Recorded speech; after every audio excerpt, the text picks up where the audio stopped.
Olha o que diz Gênesis capítulo 37, versículo 5 em diante. Certa vez, José teve um sonho, e quando ele contou aos seus irmãos, eles passaram a odiá-lo ainda mais. Ouçam o sonho que eu tive, disse-lhes. Estávamos amarrando feixes de trigo no campo, quando o meu feixe se levantou e ficou de pé, e os feixes de vocês se ajuntaram ao redor do meu e se curvaram diante dele. Seus irmãos lhe disseram: então você vai reinar sobre nós? E o odiaram ainda mais por causa do seu sonho e do que tinha dito. Depois teve outro sonho, e esse contou aos seus irmãos: tive um outro sonho, dessa vez sol, lua e 11 estrelas se curvavam diante de mim. Quando contou ao seu pai e aos seus irmãos, o pai o repreendeu dizendo: que sonho que foi esse que você teve? Será que a sua mãe, seus irmãos, viremos a nos curvar até o chão diante de você? Assim seus irmãos tiveram ciúme dele, mas o pai, no entanto, refletia naquilo. Pula agora para mim, para Gênesis 45. Aqui ele teve um sonho. Vamos agora entender a manifestação desse sonho. Vamos para o ponto final. De 37 a gente vai viajar para o 45, versículo 3. Então disse José a todos os seus irmãos: eu sou José. Meu pai ainda está vivo. Mas os seus irmãos ficaram tão pasmados diante dele que não conseguiam nem responder. Chegue mais perto, disse José aos seus irmãos. Quando eles se aproximaram, disseram: eu sou José. Ele disse-lhes: eu sou José, o seu irmão, aquele que vocês venderam ao Egito. Agora não se aflijam, ei, nem se recriminem por terem me vendido para cá, pois foi para salvar vidas que Deus me enviou adiante de vocês. Já houve 2 anos de fome na terra, e nos próximos 5 anos não haverá cultivo nem colheita. Mas Deus me enviou à frente de vocês para lhes preservar como remanescente nessa terra, e para salvar-lhes a vida com um grande livramento. Assim, não foram vocês que me mandaram para cá, mas sim o próprio Deus. Foi Ele que me tornou ministro de Faraó e me fez administrador de todo o palácio e governador de todo o Egito. Voltem depressa ao meu pai e digam-lhe isso. Assim diz o seu filho José: Deus me fez senhor de todo o Egito. Vem para cá e não demores. Se você ama a palavra de Deus, diga: eu amo a Bíblia. Tome seu assento, me ajudando a ministrar essa palavra. Vocês perceberam que nós demos um pulo aí de pelo menos 7 capítulos. 7 capítulos que na leitura pode ser algo rápido, mas na vida é demorado, porque processos na nossa vida são demorados. Às vezes o maior erro de nós crentes e até de muitos pastores é a gente pregar a palavra que está escrita com um imediatismo que não existe nela. Eu posso resumir para você, e é exatamente isso que eu vou fazer no culto de hoje. Durante 35 minutos eu vou resumir para vocês o início de um sonho e a concretização dele. Eu vou resumir para vocês aquilo que José viu e depois aquilo que ele viveu, porque José foi uma das pessoas da Bíblia que conseguiu viver aquilo que ele viu. E eu quero profetizar já isso para a sua vida. Por muito tempo você sonhou, por muito tempo você viu, por muito tempo você planejou. Deus está falando: vai chegar um tempo que tudo aquilo que você viu, você vai viver. Porque comigo tem um tempo do plano, tem um tempo do sonho, mas também tem um tempo da concretização. Deus vai manifestar sonhos em nosso meio. O 37 é o sonho, o 45 é a manifestação do sonho. 37 ele vê, 45 ele vive. Mas a minha conversa para vocês é: tem muita coisa que nós precisamos bater papo que acontece entre o 35 e o 47, ou entre o 37 e o 45.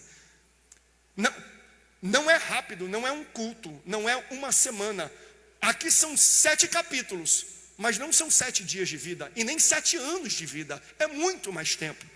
Nós pregamos e às vezes nós colocamos no texto bíblico um imediatismo que não existe. Portanto, Deus hoje vai te dar resiliência, mas junto com isso Ele vai falar: eu tenho sonhos para a tua vida, e aquilo que eu vou permitir. Todo mundo está falando mal do Dave. Eu mandei uma mensagem para ele, que ele fala assim: aquilo que Deus permite você tocar, você ver, é porque Ele quer te dar. Deixa eu falar uma coisa para você. Existem sonhos que de fato são de Deus, E se o sonho é de Deus, Ele permitiu você ver, Ele vai manifestar aquilo que Ele viu na sua vida. Ou eu vou pegar a história de José e rasgar no meio. É óbvio que o que eu vou ter que ministrar para a gente ter conhecimento aqui e maturidade é: o sonho é de Deus ou o sonho é meu? Porque Deus permitiu José ver, e aquilo que ele viu aconteceu. Agora, os sonhos que Deus me dá vão requerer de mim a sabedoria para administrar 3 coisas: imaturidade, insegurança e inatividade. Eu não vou entrar nessa ministração hoje nesses 3 pontos. Esses 3 pontos serão os pontos que eu vou pregar na terça-feira. Mas eu vou ter que aprender a lidar com a minha imaturidade, com a insegurança dos outros e com uma certa inatividade ou aparente inatividade de Deus. Eu vou ter que entender coisas em mim que eu tenho que saber administrar, em outros que eu tenho que saber administrar e em Deus que eu tenho que saber administrar. Portanto, hoje eu vou dar para você o fundo da história e na terça-feira que vem a gente entra aqui nesses 3 pontos. Mas vamos recapitular, capítulo 37, o início de toda essa história. Primeira vez que José aparece na Bíblia, no versículo 2. Era José de 17 anos e apacentava as ovelhas do seu pai. 2 informações: a idade e a função, a maturidade e o trabalho. E depois o texto vai falar que ele é o favorito do seu pai, tanto que o seu pai pega uma túnica colorida e o presenteia e veste diante dos seus irmãos, mostrando nessa túnica uma preferência que ele tinha em José em detrimento de todos os seus outros irmãos. É como se no Natal, na árvore de Natal, no fim do ano, você e os seus irmãos estivessem presentes. Aí o teu pai gosta mais de ti. Quando os irmãos abrem a caixa de presente de Natal, tem uma camisa do Corinthians. Aí quando você abre, tem uma camisa do tricolor paulista, né? Com muitas listas, uma colorida de campeão de mundial. Então, imagina os irmãos com camisa do Corinthians, vendo só um com camisa do São Paulo. É aquele que é o preferido do meu pai. Por que meu pai deu uma túnica colorida para aquele camarada? Então, nesse capítulo, o pai demonstra um favor que precisa ser administrado, porque favor é frágil. Favor é que nem quando você viaja e você fala: olha, tem coisa que quebra dentro dessa mala. Eles pegam um adesivo e colocam frágil. Por quê? Porque eu preciso aprender a administrar o favor de Deus, senão eu quebro o favor de Deus na minha vida. Por isso que eu tenho que entender sobre imaturidade, eu tenho que entender sobre a insegurança e a inatividade dos outros. Ele revela o sonho. Então, os irmãos já o odeiam, já não gostam, porque o pai mostra uma preferência, fala da preferência e o veste da preferência. Aí Deus dá sonhos para José. Aí José vai falar para os seus irmãos: olha, eu lembro que cada um de nós estava com um feixe de trigo, e o meu ficava no centro e o de vocês ficavam ao redor, e o feixe de vocês faziam assim para o meu. Mas eu também tive um segundo sonho, onde tinha o sol, a lua e 11 estrelas que rodeavam e faziam órbita. E sabe quem estava no meio da órbita? Era eu. Ele conta para os seus irmãos o primeiro, eles o odeiam. O segundo ele conta para os irmãos e para o próprio pai. Ele fala: pai, eu tive um sonho de sol, de lua, de estrelas que rodeavam aqui. E o pai faz a matemática: bem, sol e lua deve ser eu e a sua mãe, 11 estrelas devem ser os seus 11 irmãos. Meu filho, como é que isso pode? Eu e a sua mãe. Entenda, ele está falando isso no capítulo 37. No capítulo 35, a mãe de José havia morrido. Como é que a sua mãe, rapaz, vai se ajoelhar diante de você? Aí o texto fala que ele o retalhou, mas ele guardou no coração tudo aquilo que ele havia falado. Será que é impossível isso? A gente vai ter que entender, não apenas pela ótica do pai, mas isso aqui vai se revelar pela ótica do próprio José. Porque o dom de sonhar e de interpretar sonhos, Deus não deu para Jacó, Deus deu para José. Logo, se a gente quer entender o que significa esse sonho, nós não temos que ver a reação de Jacó, temos que entender a reação de José. E o pai pergunta: como é que é? Vamos entender então os 2 sonhos. Primeiro sonho: feixes de trigo, coisas da terra. Segundo sonho: sol, luas e as estrelas, coisas do céu. Um sonho tem a ver com coisas da terra, outro sonho tem a ver com coisas do céu. Gênesis, e aqui é uma chave exegética para a gente entender. Gênesis capítulo 1, versículo 16 fala assim: No terceiro dia, Deus criou os grandes luminares, o sol para governar o dia e a lua para governar a noite. Logo, sol e lua não tem a ver com família, tem a ver com governo. Quando ele falou que viu o sol, a lua e as estrelas ao redor, não era que ele ia sobrepor a família, mas Deus ia colocar em um grande local de governo, muito importante de governo. Mas ele também sonha com trigo, que é coisa da terra, é coisa que eu planto e eu colho, é coisa que o meu suor dá resultado. Deus dá para José sonhos da terra, mas Deus dá para José sonhos do céu. E hoje eu venho pregar sobre isso, como igreja, como família. Ei, é bom sonhar com coisas da terra, mas Deus tem também sonhos do céu para a tua vida. Não é errado eu sonhar com casa boa, carro bom, roupa boa, mas melhor do que sonhar com uma boa casa, é sonhar com salvação na minha casa. Melhor do que sonhar com dinheiro na conta, é sonhar com tesouros no céu. O que Deus quer ministrar no nosso coração é: eu tenho sonhos para vocês aqui na terra, mas os maiores sonhos são os eternos, são aqueles sonhos que você tem no céu. Então uma igreja precisa entender o seguinte: é bom sonhar com coisas aqui, sonhos pessoais, sonhos humanos, e Deus tem, Ele quer realizar na tua vida, mas maiores do que esses sonhos são os sonhos com as coisas celestiais. Por que muitas vezes hoje até pessoas chamadas, preparadas, ungidas por Deus, pararam de sonhar com coisas do céu? Vamos sonhar com salvação, vamos sonhar com um avivamento, vamos sonhar com um grande despertamento na nossa cidade, vamos sonhar com todas as pessoas que entrarem aqui serão salvas, libertas, curadas em nome de Jesus. Está na hora de nós, como igreja, unirmos e falarmos: Senhor, nós estamos preparados para os sonhos do céu que Tu tens para a nossa vida. Quando os sonhos vêm de Deus, Ele também inclui coisas do céu. Se todos os teus sonhos são para benefício próprio, para coisas terrenas, isso é um sonho pessoal. Mas se é um propósito de Deus na tua vida, pode ter certeza que vai muito além de você. Abençoa quem está ao seu redor e Deus vai fazer e te dar sonhos do céu. Os irmãos escutam isso e ficam doidos. Aí, certa vez eles estão nos campos de Dotã, eles pegam José, tiram a sua capa, jogam ele numa cisterna, colocam ele dentro de um poço, depois vendem ele para uma carruagem que passa indo para o Egito, e eles matam um cabrito, mancham de sangue a roupa que o pai deu, a túnica colorida, e voltam para o pai Jacó falando: pai, olha o que nós encontramos, olha o que restou de José aqui. Foi a única coisa que a gente conseguiu achar. E eu acho isso até curioso, porque o texto bíblico de Gálatas 6, versículo 7 fala assim: tudo aquilo que o homem planta, certamente ele colhe. Porque lá atrás Jacó fez o mesmo. Jacó matou um cabrito e se vestiu da pele do cabrito para enganar o seu próprio pai, se passando por Esaú.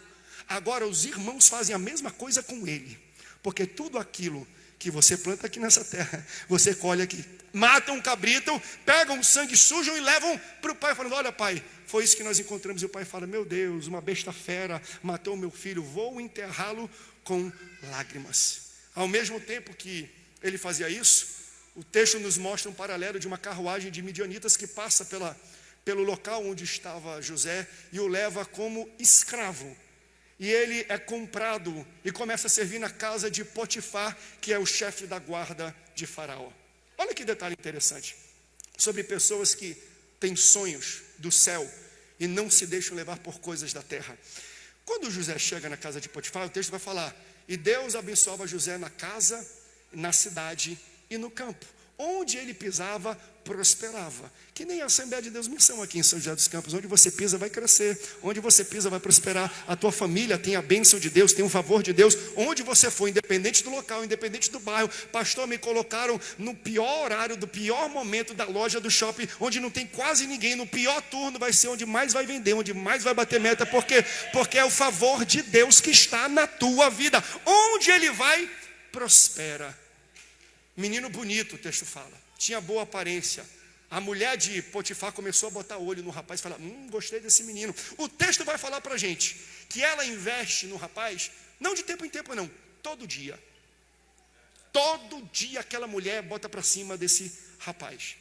Quando eu digo todo dia, não é por uma semana, um mês não, 11 anos, porque ele chega com 17, ele é apresentado com 30 anos a Faraó, fica 2 anos na cadeia, você faz então aí a matemática, por 11 anos, diariamente essa mulher investe sobre a vida desse rapaz. Ele cai, pastor? Não, por quê? Porque quando eu exerço o meu chamado me protege de cair em tentações. Quando eu estou trabalhando na obra e para aquilo que Deus me chamou, o chamado dele é uma proteção, é uma blindagem, é um campo de força na minha vida. Quer ver? Vamos comparar dois grandes líderes, dois grandes governantes, rei Davi e José, governador. Davi é um homem segundo o coração de Deus. E ele não resiste à tentação de um dia, de uma olhada. José, por 11 anos, todo dia o cara é tentado e resiste por mais de uma década. No tempo de José, a gente não tinha a lei que foi dada por Moisés tempos depois. Era uma lei de Deus com ele na sua consciência e no seu espírito. Davi tinha a lei e tinha sacerdote e profeta. Natã estava com ele, sendo um conselheiro e uma voz de Deus. José estava na casa de estranhos em terra estranha. Davi estava no seu palácio, rodeado da sua família. José era mais jovem, Davi era mais maduro. Ou seja, a lógica vai nos fazer pensar, se tem alguém que vai cair aí, é um menino José. Mas José se manteve íntegro. Por quê? O texto da Bíblia vai falar. Olha o texto da queda de Davi. 2 Samuel, capítulo 11, versículo 2. E Davi passeava no terraço do palácio. Vamos ver como é que ele descreve José? Gênesis 39, 11. José acordava cedo, todo dia, para trabalhar na casa de Potifar. José foi a trabalho enquanto Davi estava a passeio. Quer fugir da tentação? Se ocupe fazendo aquilo que Deus te chamou para fazer.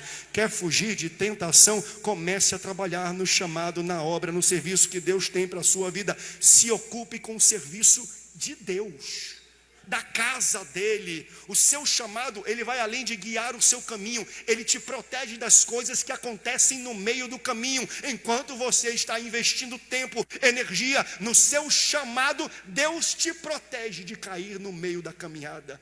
Deus vai te proteger para fazer aquilo que ele te chamou para fazer. Mas a proteção está no caminho. Eu sempre falo isso. O local mais seguro é o centro da vontade de Deus. Por quê? Porque Deus protege a sua vontade. Então, se eu estou dentro do centro da vontade, eu sou protegido pela proteção da vontade. Se eu saio, eu perco a proteção. Deus tem um chamado, Deus tem uma unção, Deus tem dons para cada um de vocês. Enquanto vocês exercem esse dom, esse chamado, Deus vai proteger você de investida de Satanás contra a tua família, contra a tua casa, contra a tua pureza. Quando a mulher de Potifar pula para cima de José, ele não tem, na verdade não é que ele não tem reação, a reação que vem na cabeça dele é: eu vou fugir daqui. A mulher literalmente arranca a roupa do rapaz, segura a túnica e ele: eu vou embora, mas pode estar nu, eu não estou nem aí, eu prefiro ficar vermelho uma vez do que amarelo toda a minha vida. Ela segura a túnica e ele sai correndo da tentação. Olha que coisa interessante. É a segunda vez que arrancou a túnica de José. Primeira vez os seus irmãos arrancaram a túnica e o jogaram no poço. A segunda vez, mulher de Potifar arranca a túnica e ele sai correndo, e ela ainda calunia ele. E por causa da calúnia, ele vai parar na prisão do rei. E aí que a história dá voltas interessantes. Quando ele chega na prisão do rei, ele encontra dois camaradas. E esses dois camaradas são representativos ou representantes dos elementos da ceia. Ele encontra um copeiro que serve vinho, e ele encontra um padeiro que prepara e serve pão. E quando ele chega, o copeiro e o padeiro têm sonhos, porque uma vez sonhador, os sonhos sempre te acompanharão. Uma vez que Deus te deu um dom, Deus vai usar outras pessoas com o mesmo dom para você não fugir. Não tem, aquele que Deus está chamando, está falando: ó, eu vou te dar outra chance, eu vou botar outros sonhos para mostrar que eu sou contigo. Aí José interpreta o sonho dos dois. Ele chega primeiro com o copeiro e fala: olha, em 3 dias, muito bonito isso, né? O que representa o cálice, o sangue, em 3 dias tu serás liberto. Mas o sonho do padeiro falou assim: em 3 dias você sairá daqui para a forca, vão te matar. Aí o que ele fala para o copeiro? Amigo, lembra-te de mim quando tu chegares diante do rei. Eu estou aqui de maneira inocente. Eu fui colocado aqui por causa de uma calúnia. 3 dias depois, eu até perdi a minha concentração quando essa mulher passou aqui. 3 dias depois, o padeiro sai para morrer, o copeiro sai para voltar à sala do trono e servir vinho, e servir o cálice ao rei. Só que você lembra que José falou assim: lembra-te de mim. Ele lembrou? Não. 2 anos depois apenas, que ele foi lembrar do menino José que estava na prisão. Você lembra de mais uma pessoa que falou essa mesma frase? Lembra-te de mim, ladrão da cruz? Ele olha para o lado, vê Jesus e fala assim: lembra-te de mim quando entrares no teu reino. Para o copeiro demorou 2 anos para ele ser lembrado. E Jesus, ainda hoje estarás comigo no paraíso. O nosso grande problema é que a gente quer ser lembrado pelas pessoas erradas. A gente se frustra querendo que o pastor lembre, que o fulano lembre, que alguém lembre, que o chefe lembre. Meu irmão, quem precisa te lembrar já está olhando para você, e ele não vai levar 2 anos. Ele manda dizer: ainda hoje tem resposta, ainda hoje eu tenho algo para falar à minha igreja. Quem precisa lembrar de você vai lembrar na hora certa, não tem atraso. Mas por que o copeiro lembra? Porque Faraó também tem sonhos. Olha que bonito. Quando Deus me dá um dom, quando Deus me dá um chamado, quando Deus me dá sonhos, Ele dá sonho para outras pessoas que podem ajudar o meu sonho. Aleluia, vamos profetizar isso aqui. Você tem sonhos para a sua vida? Deus vai dar sonho para outras pessoas, e o sonho delas vai se encaixar com o seu, vai ajudar o seu sonho a se realizar. Você sonha em chegar, e eles sonham em levar. Você sonha em vender, e eles sonham em comprar. Você sonha em acessar, e eles sonham em abrir o acesso para alguém. Deus vai encaixar pessoas, personagens, cenários e sonhos, porque quando eu tenho um sonho, Deus dá sonho para alguém que pode me ajudar. Eu não sei se você percebe, mas o sonho de José, ele só consegue ser executado enquanto ele executa o sonho de Faraó. Aleluia. Não fica falando mal do teu chefe, do teu líder, do teu supervisor. Não, porque ele está aqui só para ganhar dinheiro. O sonho dele é ganhar dinheiro, e o teu é ter um bom emprego, para ter uma boa casa, para ter plano de saúde, para levar a tua família para trabalhar. Então, enquanto você trabalha no sonho do teu patrão, ele começa a realizar o teu sonho. Ele tem um sonho de uma empresa de crescimento. Deus vai te usar como uma chave para dar o crescimento, para dar a direção do sonho de alguém. E o sonho de alguém vai te levar para o local onde você sonhava. José sonhava que pessoas estavam ao seu redor, que ele estaria em um local de governo. Como foi que ele realizou esse sonho? Foi quando o Faraó teve um sonho. E aí o copeiro falou: rapaz, eu lembro tempos atrás, eu estava na prisão e tinha um menino hebreu. E aquele menino hebreu, olha, eu sonhei, o padeiro sonhou, e conforme nós sonhamos, ele interpretou o sonho. O que ele falou aconteceu 3 dias depois. Eu falei assim: então manda chamar esse menino. Não é lindo isso? 2 anos depois, o copeiro lembra de que José fez, mas não lembra do nome dele. Eu lembro de um menino hebreu. Pessoas não precisam lembrar do teu nome, precisam lembrar do teu dom, do teu chamado, da tua unção. Às vezes a gente quer o reconhecimento do nosso nome, quando na verdade a gente precisa impactar os outros com a nossa unção e com o nosso chamado. Porque nome não dá unção, unção cria nome. Nome não promove chamado, mas chamado promove nome. Te preocupe em cumprir o teu chamado com a unção que Deus colocou na tua vida, e deixa o resto com Deus. Porque ele falou: eu lembro que tinha um menino hebreu, não lembro o nome dele, mas ele interpretava sonhos. Aí ele fala assim: chama aqui esse menino. Porque não é bonito quando pastor Rodolfo, pastor João, pastor Alexandre, quando o nosso chamado se torna a nossa identidade, a nossa atividade se torna a nossa identidade. É maravilhoso. Eu louvo a Deus quando, de vez em quando, algumas pessoas, até familiares, meu sogro, outras pessoas que são aqui da igreja, que trabalham com transporte público, com transporte privado, com táxi, com ônibus, com Uber, e ele fala assim: pastor, eu estava dirigindo, e do nada as pessoas atrás começaram a falar da igreja. Falaram: lembra aquela igreja para a gente ter que visitar? Caiu poder naquela igreja, né? Tem aquela pastora lá, ela é meio favelation, né? Tem um pastor lá e tudo mais. Não lembra muito o nome não, mas sabe o que está acontecendo aqui. É muito bom ser lembrado por aquilo que Deus está fazendo na nossa vida. Esse é o chamado. Por exemplo, João Batista. Veja, João batizava nas águas, mas pensa no homem pentecostal. Ele não tinha nada de batista. Pastor, batista não é a denominação de João, muito menos o seu sobrenome, é a sua função. Ele batizava. Porque ele batizava as pessoas, chamava ele de João Batista. porque a sua atividade se tornou a sua identidade. Como é que a gente vai te lembrar? Como é que você será lembrado?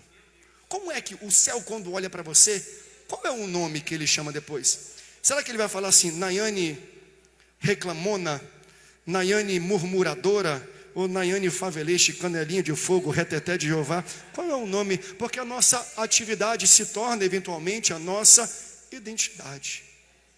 Faraó chama esse rapaz por recomendação do copeiro. Quando chega lá, ele explica o sonho. 7 vacas magras engolem 7 vacas gordas, 7 espigas secas engolem 7 espigas cheias. O que é isso? Então José interpreta o sonho de Faraó. Ele fala, olha, isso são 7 anos de bonança, de riqueza, de crescimento, de colheita. Tudo que plantar vai dar. Mas logo depois deste período, virão 7 anos de seca. Logo, vocês precisam construir cidades celeiros. Vocês precisam consumir o produto das outras nações e guardar o da nossa nação, para valorizar o que nós temos e não consumir, para a gente poder ter tempo, ter ativos e ter vida e duração durante todos esses anos. Olha que interessante.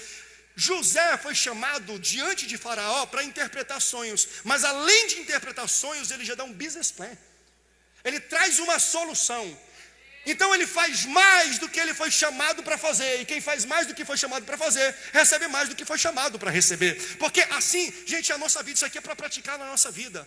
Quando um chefe, um líder lá na sua empresa pede alguma coisa, vai além do que ele pediu, porque ele não quer só uma informação. Se ele te pede uma informação, é porque tem um problema. E se tem um problema, você é a solução do problema. Toda vez que alguém pedir algo para você, não vem só com a informação do que eles pediram, traga uma solução para aquilo que eles pediram. Então José tinha esse entendimento. Ele falou, olha, vai ter problema, mas está aqui a resolução do problema. José é lembrado pelo seu chamado. José é lembrado e é chamado porque Deus dá sonhos para Faraó. Se Deus tem um chamado para a tua vida, se Deus tem um dom para a tua vida, e Deus certamente colocou um sonho no teu coração, com coisas da terra e com coisas do céu. Deus vai dar sonhos, Deus vai colocar projetos na vida de pessoas, que quem vai solucionar e resolver é você. Você é a solução do problema de alguém. Quiçá você é a solução do problema de São José dos Campos, o problema desta igreja, os problemas da empresa onde você está. Você não está lá por acaso. Deus te colocou onde você está, não apenas para você atuar e fazer alguma coisa, mas ser. É por isso que no texto que nós estamos ainda durante esse ano falando, vós sois a luz do mundo. Veja, ele não manda você iluminar, ele manda você ser luz. Porque se eu sou luz, eu não preciso me esforçar em iluminar. É inerente à minha identidade. Onde Deus te colocou, existe um problema que precisa ser resolvido. Mas esse problema é resolvido quando eu entrego mais daquilo que me pedem para fazer. Quando me chamam para pregar em algum local, eu levo o avatar virtual, eu levo material, eu levo vídeo, eu levo foto, eu mostro vocês, falo, está aqui a nossa igreja, está aqui tudo, porque me chamaram para pregar, mas eu vou fazer mais do que me chamaram para fazer. Quando nós fazemos mais do que fomos chamados para fazer, nós recebemos mais do que nós fomos chamados para receber. Existe exaltação naquele que se esforça. E Deus vai colocar sonhos na vida de pessoas, onde você será chamado, não apenas para interpretar o sonho, para ajudar no projeto, mas para ir além. Você precisa trazer solução para isso. E aí acontece algo maravilhoso. Se o louvor quiser subir, que pode subir, que hoje a gente precisa fazer mais algumas coisas aqui. Se os músicos estiverem por aí, chamo eles aqui, que eu já vou aterrissando isso aqui. Quando José tem um sonho e conta para os seus irmãos, ele perde a primeira túnica. E isso eu vou abordar na terça-feira. Falei que são 2 partes. Porque José precisava aprender a lidar com a sua imaturidade. Nem todos os sonhos precisam ser contados. Porque o problema que as pessoas têm não é com o nosso sonho, mas é com a posição que elas têm no nosso sonho. Tem problema nenhum se você sonhar, mas qual é a minha posição? Qual é o meu grau dentro do seu sonho? O problema não foi ele ter sonhado, foi ele ter contado para os irmãos qual era a posição que os irmãos tinham dentro do sonho dele. Imaturidade, eu vou tratar sobre isso. Segundo, insegurança. Porque no momento que a gente sonha, a gente torna pessoas que não têm sonhos inseguras. Não é todo mundo que tem sonhos que vem de Deus, não. E quando a gente tem um sonho que vem de Deus, pessoas que não têm um sonho querem matar o nosso sonho. Aí eu vou falar também da inatividade, porque imaturidade tem a ver comigo, insegurança tem a ver com os outros, mas inatividade tem a ver com Deus. Porque ele sonha no capítulo 37, mas só vai se concretizar no capítulo 45.